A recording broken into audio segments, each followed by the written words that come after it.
Hi again, guys.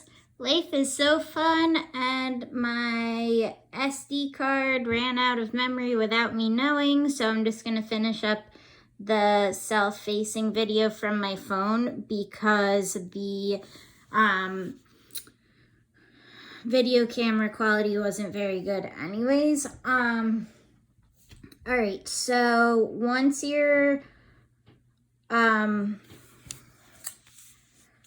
have your self-facing folded twice and pinned in place, you want to baste it, like I mentioned, from the wrong side down. So basically I basted it about a ½ inch away from the edge, and then once I did that, I flipped the shirt over, and I sewed it for real a ½ inch from my basted line. It's not quite a ½ inch because I had the needle moved over, and then I did the same amount from the edge of the material.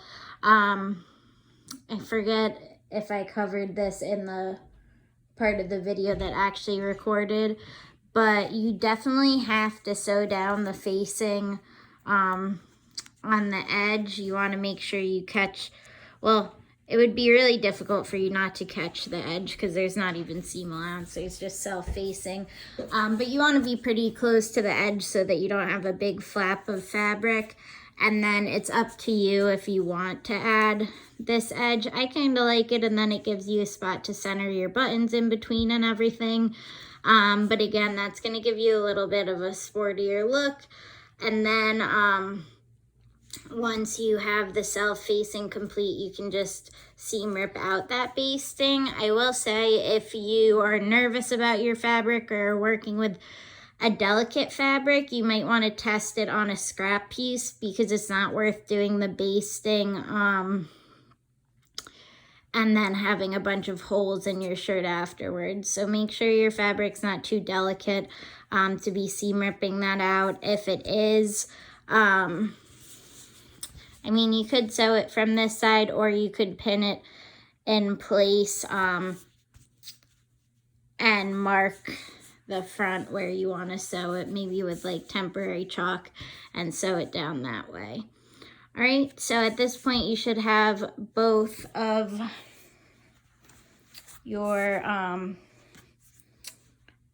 self-facings complete. I'm about to go ahead and seam rip out my basting so that it looks nice and pretty. If you want to add any special details like extra style lines in here or anything, stitch lines, you always could do that if it's part of your vision. But otherwise, I will see you guys again soon for the collar video. Thanks.